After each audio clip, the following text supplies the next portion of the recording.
This is my house. Last week, I covered a video by the YouTuber Rationality Rules titled Cuckoo Christianity, the Rise of Faithless Faith, the thesis of which was to describe four people as being these so-called cuckoo Christians: Douglas Burry, Jordan Peterson, Ayaan Hirsi Ali and Konstantin Kisin.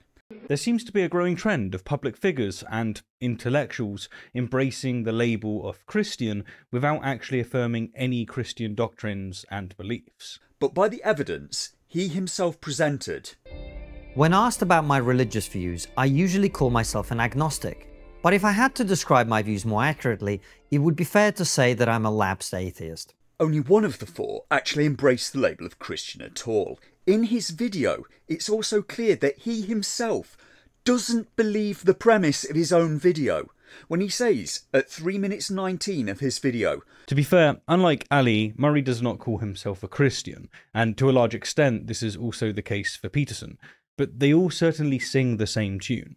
So they don't embrace the label of Christian at all, and he knows it. He seems to be being intentionally deceptive. But I guess you can make any thesis fit if you just ignore all of the data that disagrees with it. Maybe Jordan Peterson identifies as a Christian now. Quick question, are you a Christian? I suppose the most straightforward answer to that is yes, although I think it's let's leave it at yes. He's frankly very vague and confusing on the subject. I don't know why RR didn't use that part of the video. That actually would have supported his premise. He used a clip from the same interview. And then there's many other forms of belief. So you can say one thing and do another, right? Then you might say, well, then what do you believe? Do you believe what you say or do you believe what you did? And I mean, people are full of contradictions like that. Well, and so I would say, I love that. Generally speaking, what you do is a much more precise and accurate marker of what you believe than what you say. I can kind of see his point. What is a Christian? Is it anyone that identifies as a Christian? Is being a Christian what you say, or is it what you do?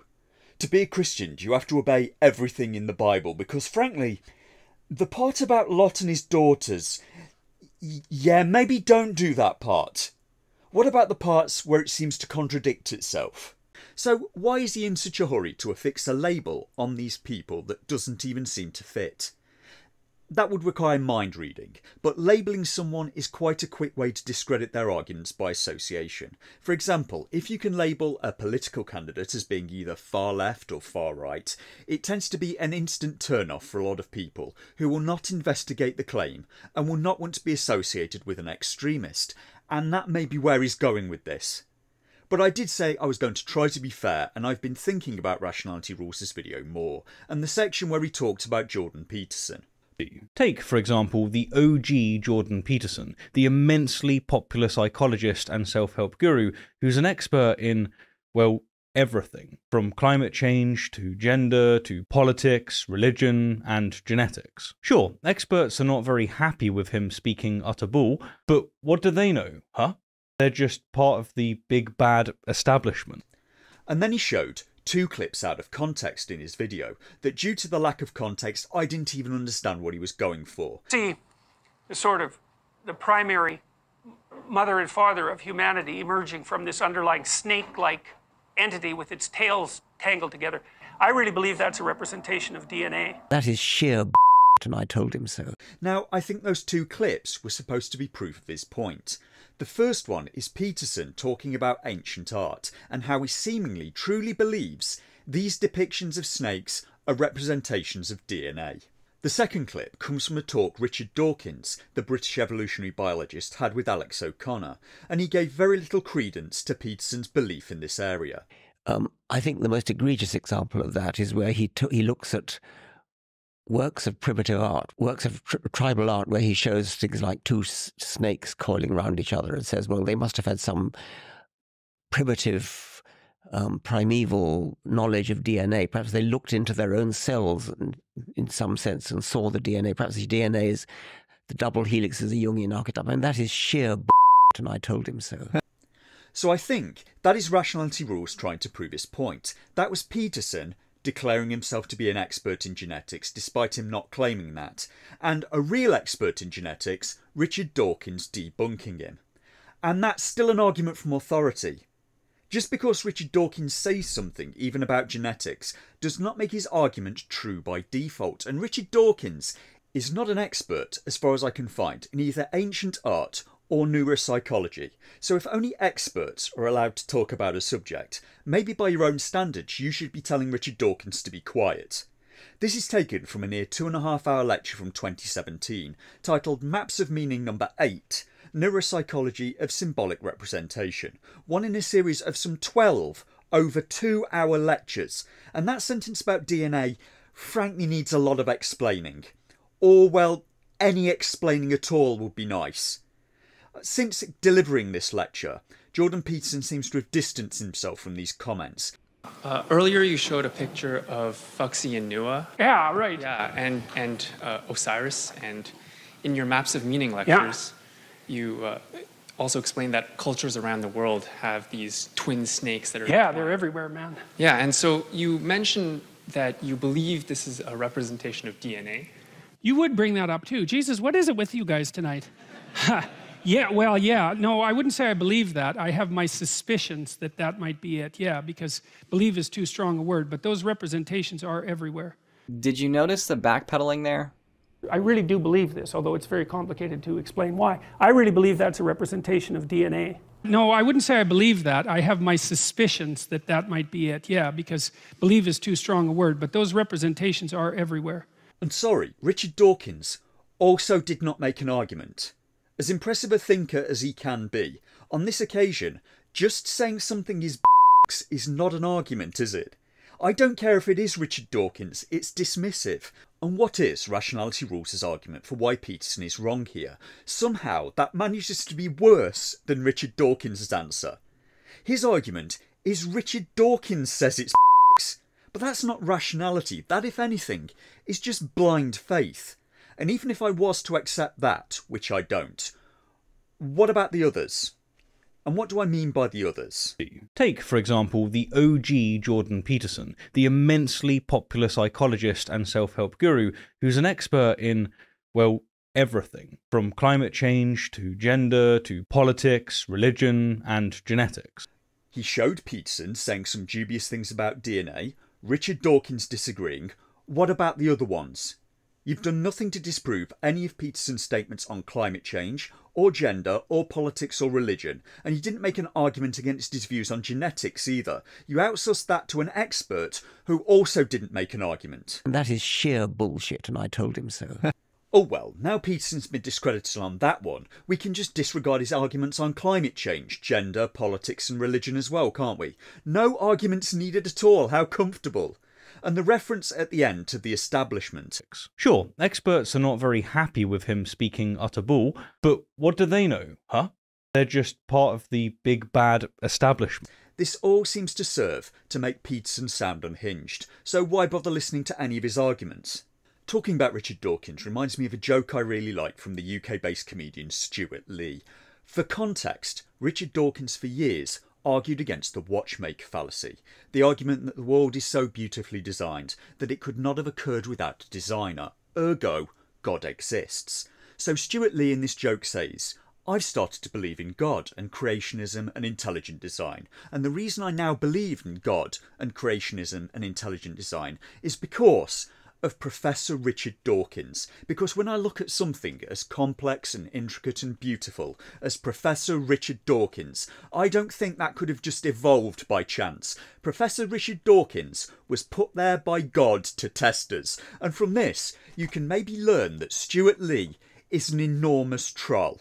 Now, if a cult formed around the worship of Richard Dawkins, it would be one of the most simultaneously tragic and yet funny things I could possibly imagine. I would maybe never stop laughing. I wonder what Richard Dawkins would make of it. Now, as I said last video, not all criticism is fair or well-founded. In response to that video, I got a comment which said, watching this video, it makes sense why this guy still has all viewers after years of making hundreds of videos. Now, I didn't want to jump to conclusions, and they chose not to use nouns, so I asked, do you mean me or Rationality Rules? And they replied, who has all views? You can work it out. Now, at this point, This person is coming off to me as irrationally angry, because I'm not getting from this just someone that didn't like the video and switched off. I get the impression something more is going on here and they're not telling the truth. It could be that this person is a huge fan of Rationality Rules, or it could be that this person has an irrational hatred of Jordan Peterson, or one of the others, but they appear to have taken something in my video extremely personally.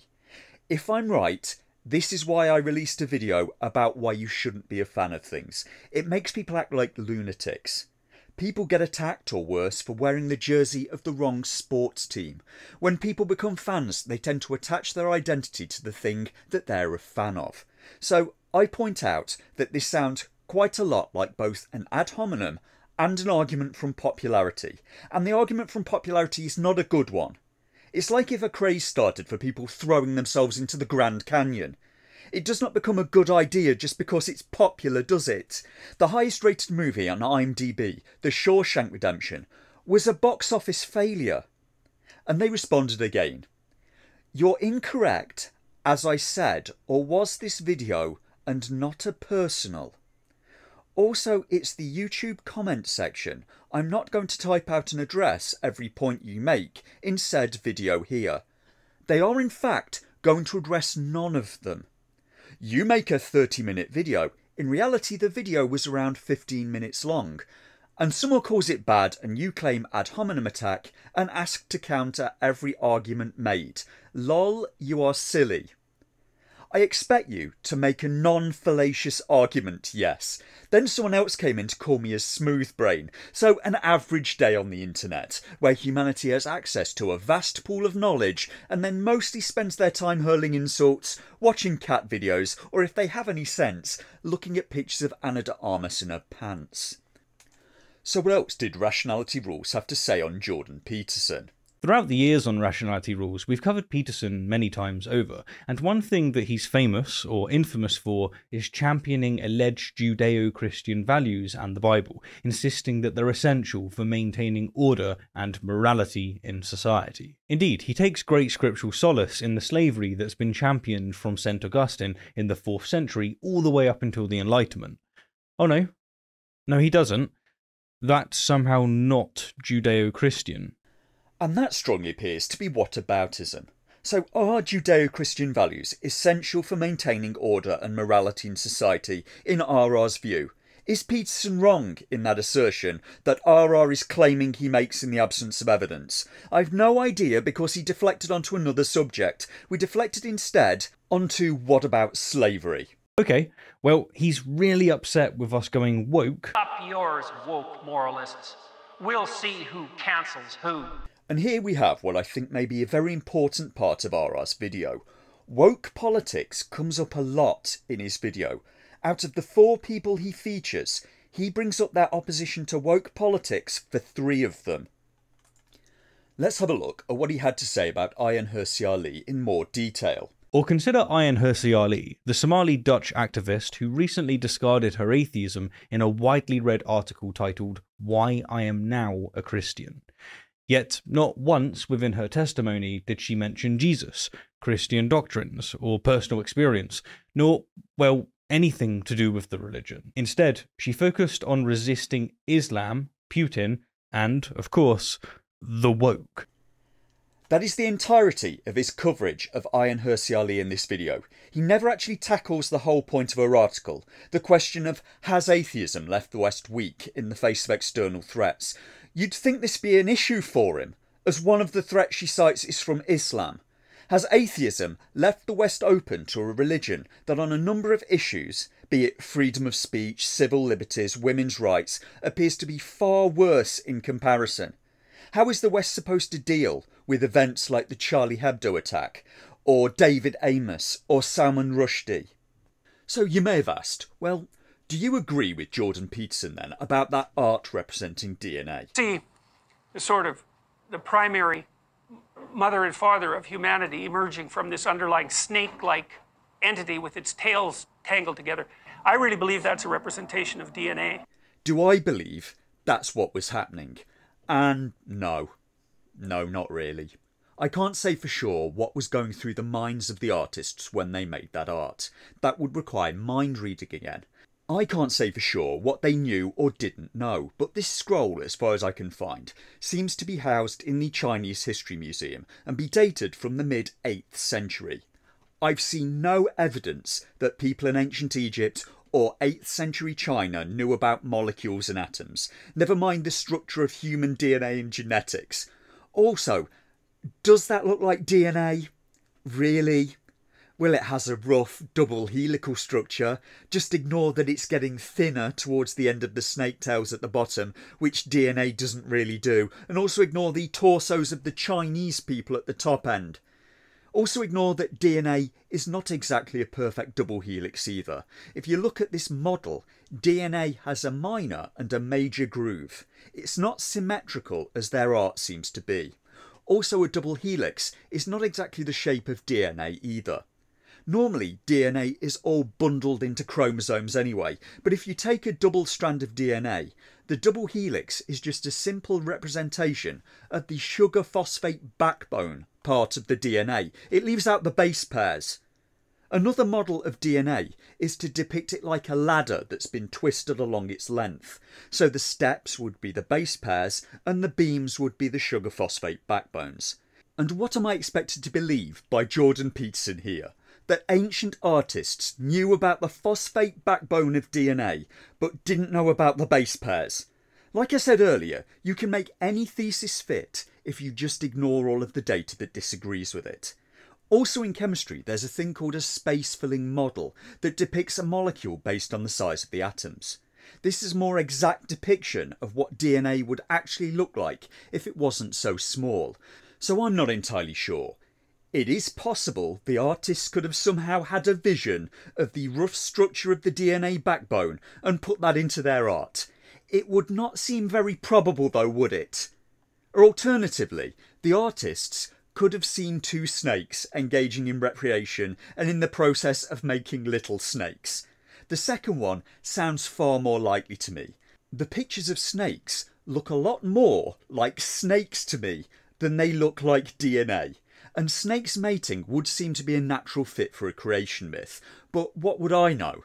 I am, after all, probably not even an expert. Of course! Never rub another man's rhubarb.